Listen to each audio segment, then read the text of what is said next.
Welcome to the Christmas Day edition of The War. From Boise, Idaho, this is your host, Adam Graham. If you have a comment, send it to me, box13@greatdetectives.net.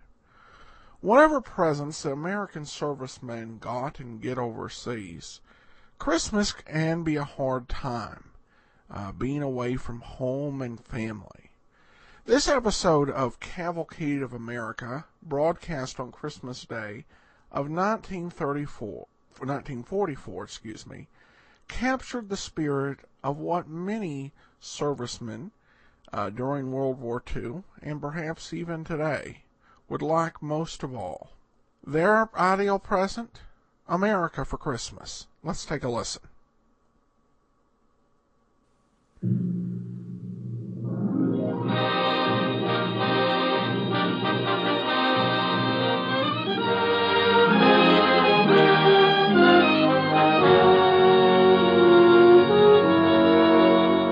Presenting Walter Houston in America for Christmas on the Cavalcade of America, sponsored by the DuPont Company, maker of better things for better living through chemistry. Good evening. This is Walter Houston. Tonight on a small island in the lonely distances of the Pacific, an island you never knew before existed and will find with difficulty on the map, a troop of soldiers, handful of Navy men, a few Marines, one or two flyers, and a medical staff are celebrating Christmas. I said celebrating, but perhaps there is a better word for it. Perhaps I should have said reminiscing about their former Christmas celebrations which took place in the dim and distant past, in different settings and under different circumstances.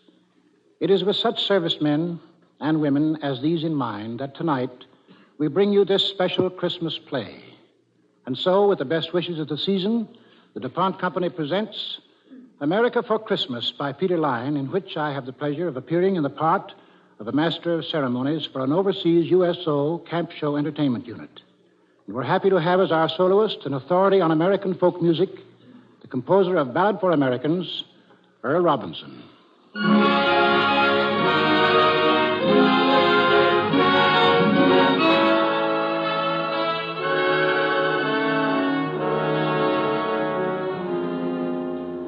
We are now on our small island in the Pacific.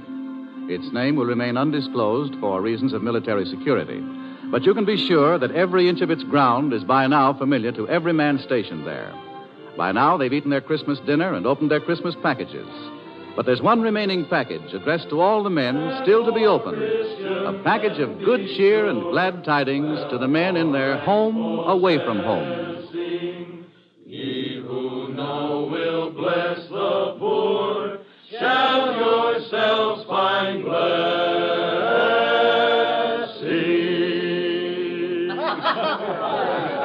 The group has just finished a Christmas carol, and the MC, an old vaudeville trooper, steps forward to open the show. Very good, very good. I'd like to sign you all up to join our troupe. Which one of you guys was singing tenor? Me. Well, we'll sign everybody but you. Well, what about it, fellas? Has it been a good Christmas? Why, sure. It's been okay. You don't sound very sure. Who you guys kidding? Not even yourselves. 2 Christmases ago, I was in Oregon standing 2 feet deep in snow.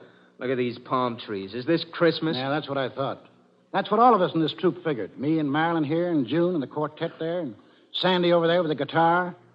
We had a dope rod, right? Right, Marilyn? Right. Right. Well, we thought everybody's been giving everybody else some Christmas presents, right? Right. All except we haven't given you any. No show tonight. That is, no regular show. And we've got a special one, right? Right. Right. We have caused to be constructed a show, something brand new, bright and different. Songs and stories from our travels all over the country we love. And it's our present to you. It's the best we can do. It's all we can do. Okay? Okay. Places, everybody.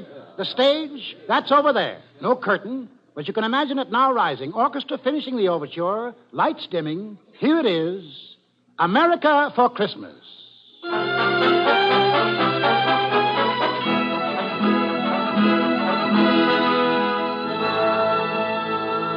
Roll on, Columbia, roll on.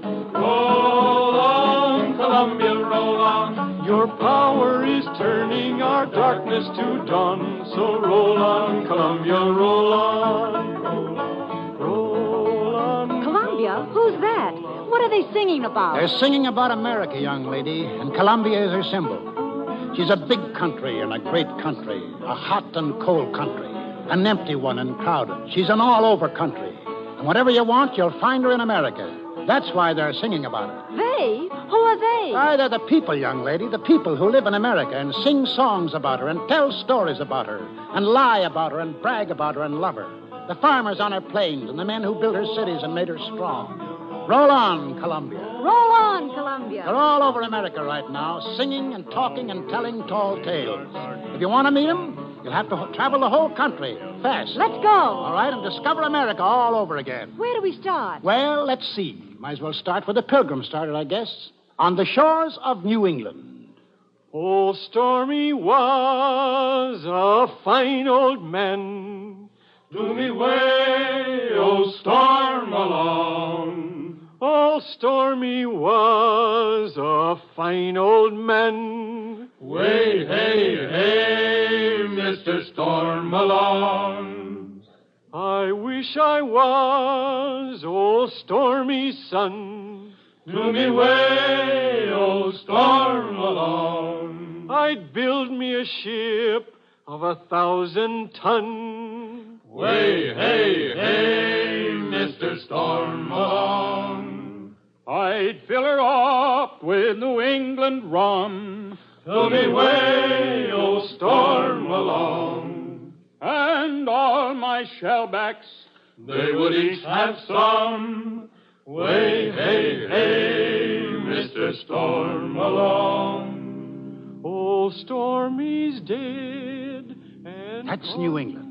The song of the men who go down to the sea in ships, down to the sea from craggy inlets and deep sea ports.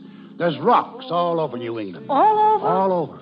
Even the fields and meadows of the New England farms. Makes it tough to make a living. There was a farmer in New England who invited his minister to pay his farm a visit. The two of them, the farmer and the minister, walked over the stony fields, the minister saying, Why was it you wanted me to come out on their farm? Reverend, I want you to pray to God with me that I'd get better crops. What this land needs is not prayer, but fertilizer.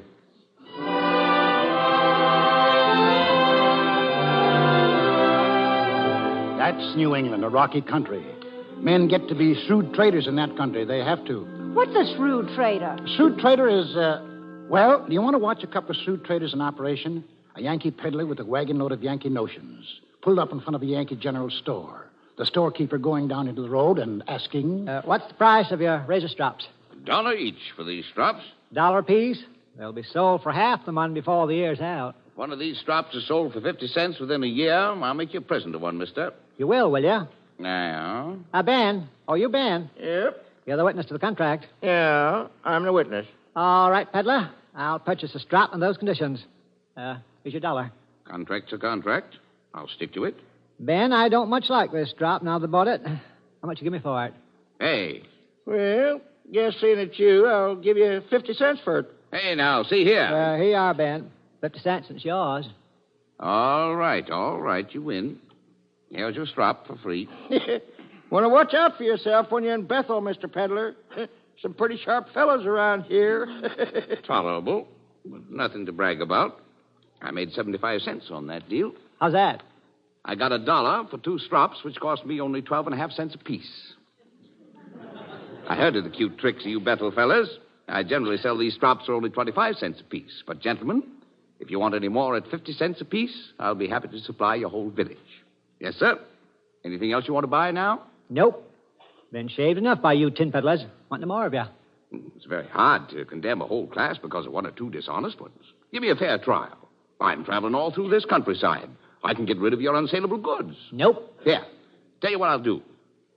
I'll give you a fair chance. I'll sell you anything I have in my wagon at my lowest wholesale price, and we'll take in exchange anything you please to pay me from your store at the retail price. Mm-hmm. Fair, ain't it? I'll look over your goods. Got a lot of whetstones there. About how much? Wholesale price of whetstones is $3 a dozen. I'll take 12 dozen of them. All right. That's $36 you owe me, for which I'm to take such goods as you please at retail price. Now, what are you going to pay me in? In whetstones, retail price 50 cents. You get just 6 dozen.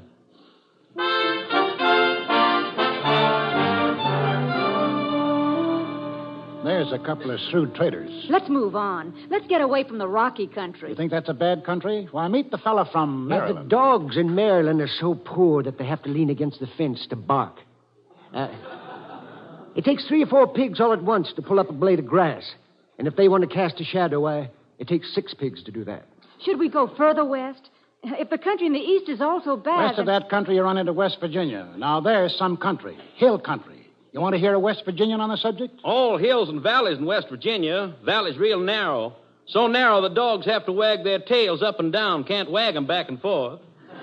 Why, there's one valley in West Virginia so narrow that the moonshine has to be wheeled out on a wheelbarrow every morning and the daylight wheeled in.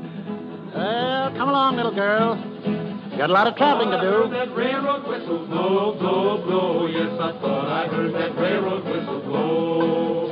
And I thought I heard that lonesome whistle blow, woo, woo. And it blowed like it never blowed before.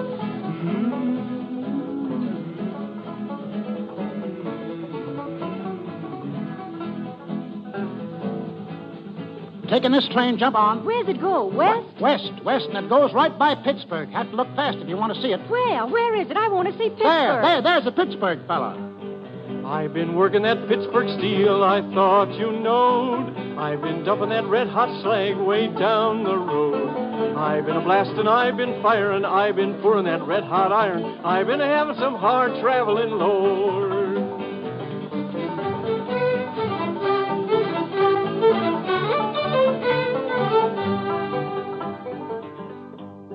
If you want to get iron, you go in the hole. You want to get zinc, you go in the hole. You want to get lead, you go in the hole. You want to get coal, you go in the hole. You want to get oil right out of the ground. You dig a little hole about 10 miles down, and that's what you get by going in the hole. Still going west. Same road that Daniel Boone and David Crockett took. Only we can go a little faster. Riding on the Wabash Cannonball.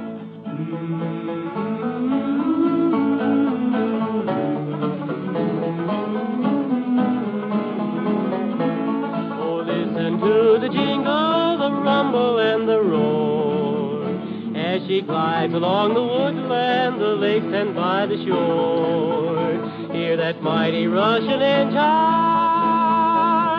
hear that lonesome hobo squall, riding through the country on the Wabash Cannonball. That's right. Just like our grandfathers did elbow room. That's what they wanted. They didn't want a neighbor any nearer than 10 miles. Besides, it's greener on the other side. The other side of what? The Mississippi River, the granddaddy of them all. M-I-S-S-I-S-S-I-P-P-I. That's right.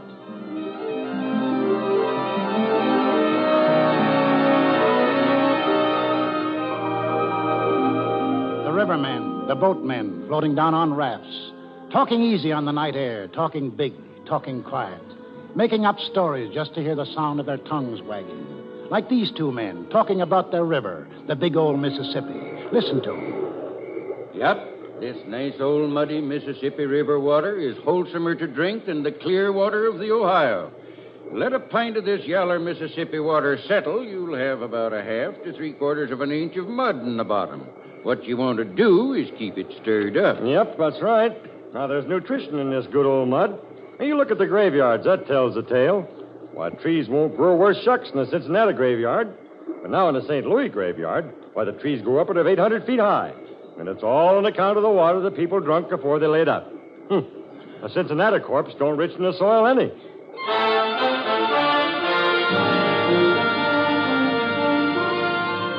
That wasn't all they talked about either. They talked about, mosquitoes, for instance. The mosquitoes in the Mississippi River Valley. I heard a man talking about those mosquitoes once. Well, sir, I'll tell you. Now, the state of Arkansas has been injured and kept back by generations of exaggerations concerning the mosquitoes there. Why, sir, these mosquitoes have been persistently represented as being formidable and lawless. But the truth is, they are feeble, insignificant in size, diffident to a fault, sensitive. Now, if you really want to hear about some formidable mosquitoes, sir, Why, then there are the Lake Providence colossi. Lake Providence? There are large mosquitoes there? 2 of them can whip a dog. 4 of them can hold a man down. I must say that Why, seems... sir, this may strain your credulity, but I even seen those mosquitoes at Lake Providence trying to vote. What? Well, I have seen them canvassing around the polls. Excuse me, gentlemen. I overheard what you were saying about mosquitoes, and I was about to add simply that the biggest mosquitoes I've ever seen was a little further to the west, in Oklahoma. Years ago, gentlemen, I saw 4 mosquitoes kill a buffalo. Kill a buffalo, yes, sirree. And pick his bones clean and leave him to bleach in the sun. Good day, sir. What do you know? What's the matter? His stories seem a little sizable? I can't stand a liar, sir. I just can't stand a liar.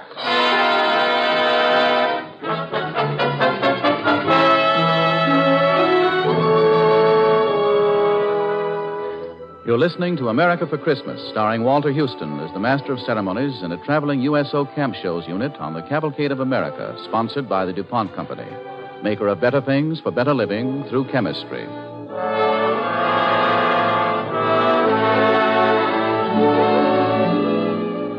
In our play tonight, Walter Houston portrays an old vaudevillian who is leading his USO troop through the Southwest Pacific. And on this Christmas night, they are entertaining a company of servicemen and women on a tiny Pacific island, entertaining them by giving them the best Christmas present they know, a memory of America as they remember her through our American folklore. They've covered the eastern half of the country in their special Christmas show. They're in the valley of the Mississippi right now, and I think... Yes, they're in the station, buying their tickets to the next stop. Oh, that Rock Island line is a mighty good road. Yes, that Rock Island line is a road to ride. And if you want to ride, you gotta ride it like you find it. Get your ticket at the station on the Rock Island line. And so now we're across the Mississippi. This must be Arkansas. Please, Marilyn. What's the matter? The name of this state is not Arkansas, my poor benighted child. It isn't? That's what it looks like when you see it. Arkansas. No. Now, maybe you don't realize how strongly folks in this state feel on the subject. Years ago, there was a debate right in the state legislature when someone proposed that the state go on record to change its name from Arkansas to Arkansas. Another fella, well, he got up and made a big speech. Mr. Speaker, you blue-bellied rascal, I have for the last 30 minutes been trying to get your attention. And each time I've caught your eye, you have wormed, twisted, and squirmed like a dog with a flea in his hide. Gentlemen, you may tear down the honored pictures from the hall to the United States Senate. Pull down the stars and stripes. Curse the goddess of liberty. But your crime would in no wise compare in enormity with what you propose to do when you would change the name of Arkansas. Compare the lily of the valley to the gorgeous sunrise, the discordant croak of the bullfrog to the melodious tunes of the nightingale, the bray of a Mexican mule to the classic strains of Mozart. But never change the name of Arkansas. No, 1,000 times no.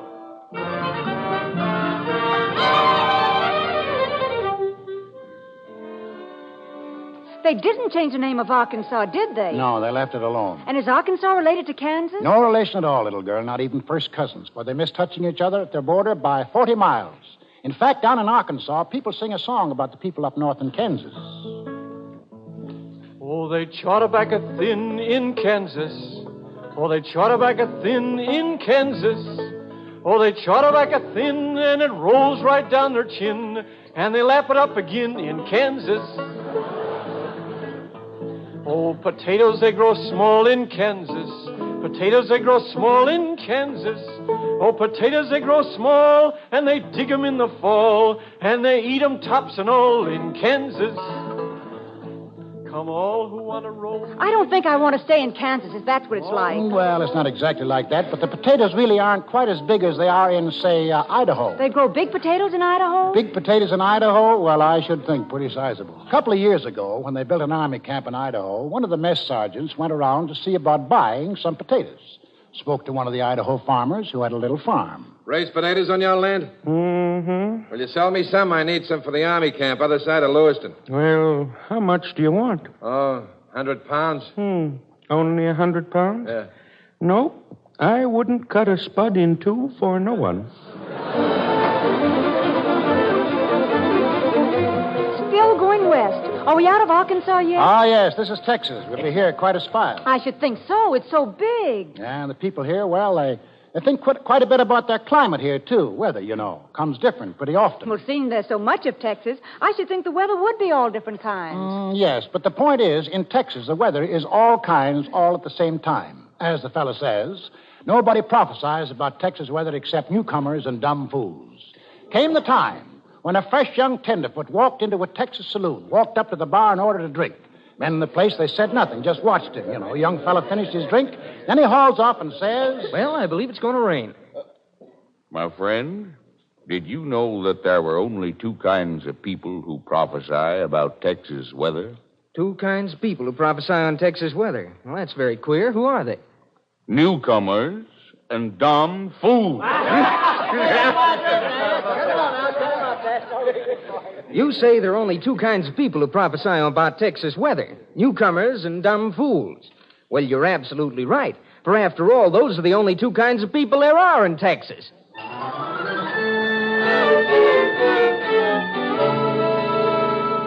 Cow country through here, and to the north, and to the west. Further on west, you come to the desert, where it's dry. Yuma, where it's been known to get pretty warm sometimes when it's summer. And the migratory workers sing in the evening. I work in your orchard of peaches and prunes, and I sleep on the ground neath the light of your moon. On the edge of your city, you see us now and then. We come with the dust, and we go with the wind. California, Arizona, I make all your crops. Then it's up north to Oregon to gather in your hops. Dig beets from your ground, cut the grapes from your vine to get on your table your light sparkling wine. Jump on, here we go again, north this time. Another train ride? I'm riding on this Blue River train. I'm riding on this Blue River train. Same old train that brought me here, and it's soon gonna carry me away. Got something special for you to see up north here. What's that? Something big? Biggest thing man has ever done. Well, this world has 7 wonders that the travelers always tell. Some gardens and some flowers, I guess you know them well. But now the biggest wonder in Uncle Sam's fair land, it's the King Columbia River and the Big Grand Coulee Dam up in the state of Washington. She winds down our granite canyon, she bends across the lea, like a silver running stallion down her seaway to the sea. Well, she ripped our boat to splinters, but she gave us dreams to dream of the day this Coulee Dam would cross that wild and wasted stream. Now as we join in battle to make all people free, that old Coulee Dam is fighting along with you and me. Yonder flies a flying fortress to fight for Uncle Sam, spawned upon the Columbia River by the Big Grand Coulee Dam. California. Are we going to California now? Climate, that's all there is in California. The Californian says... We got the healthiest. It's so healthy, when we started a graveyard, we had to shoot a man. Hearing which, if you raise your eyebrows in polite disbelief, the Californian says further... We don't have to prove it. We admit it.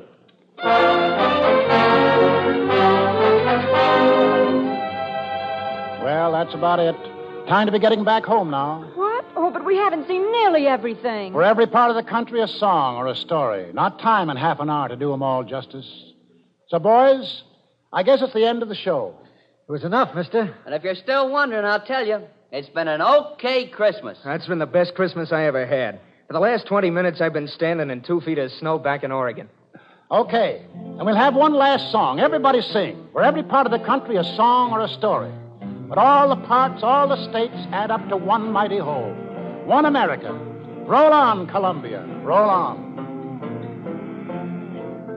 Oh, roll on, Columbia, roll on. Roll on, Columbia, roll on. Your power is turning our darkness to dawn. So roll on, Columbia, roll on.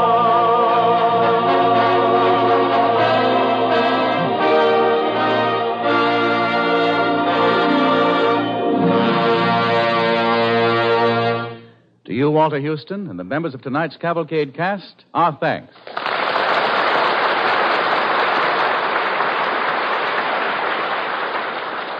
On this Christmas night, we are thinking the same thoughts you are of men far from home in deep snow and in tropical heat, fighting the battle of freedom. What is in your hearts, our hearts, and their hearts has been said powerfully and beautifully by a soldier, a GI. Let me read it to you. At the moment, it is difficult to think of victory as meaning anything but an end of fear to loneliness and death, and a chance to go back to pick up the strands of interrupted life. Henceforth, each simple pleasure, each right we always took so lightly will take on rich meaning. We know what it costs to keep them, and we know, too, that we have really earned a share in them. But victory means much more. With victory, we stand on the threshold of limitless inventions and comforts. We possess the resources to extend our horizons in every field of endeavor and every aspect of human relations. However ancient and stubborn enemies are still to be conquered. Enemies which must be overcome, not by armies, but by minds and hearts and talents, set wholly free. Such enemies are poverty, insecurity, prejudice, disunity. These too shall be conquered, for we have begun to think more deeply and more dynamically. And if we can sweep aside untold obstacles to smash the most ruthlessly efficient machines of destruction ever devised, surely we possess the vision and practical genius to organize for peace, security, and a world designed for living. Till now, many have ruled because of accident of birth and power or wealth. But throughout the world, the unfit, the weaklings, and the traitors are falling by the wayside. New leaders are rising from the people, those who never sold their heritage of courage, faith, and simple human dignity. With victory, we shall have destroyed those who would have enslaved the world. Our sacrifices have been great, but we have won the opportunity to emerge from the animal kingdom and enter the kingdom of man. I look forward to living in such a world. I look forward to living in such a world. If a soldier risking his life at the front can say that, then certainly all of us can look forward. To all of you, the DuPont Company wishes a Merry Christmas. To the 34,000 DuPont men and women in the armed forces, we call Merry Christmas across the oceans. We send more than a greeting. We send our solemn pledge, we of DuPont, that we will not slow our efforts for 1 minute, that we will work and produce without let-up until the last gun is fired and the white flag over Berlin and Tokyo at last gives us a chance to rest and say, now it's really over. That is the pledge and promise of the men and women who work for DuPont. This is Walter Houston. Good night, and God bless us all.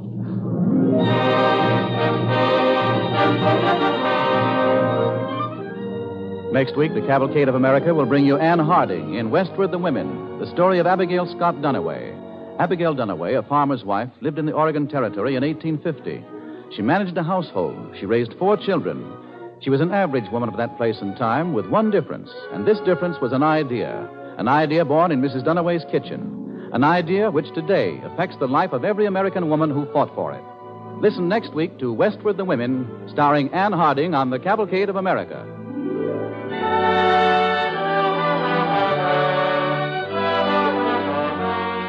Tonight's Cavalcade play was based on A.L. Botkin's book, A Treasury of American Folklore, published by Crown Publishers. For use of special songs, Cavalcade is indebted to Woody Guthrie, and for their arrangement and direction to Earl Robinson. Heard in the program was the Sportsman's Quartet. The orchestra was conducted by Robert Armbruster. This is Gain Whitman sending you season's greetings on behalf of Cavalcade sponsor, E.I. DuPont de Nemours Company of Wilmington, Delaware.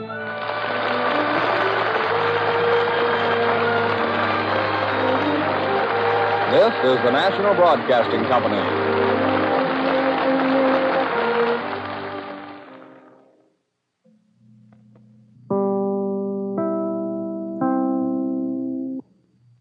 Welcome back.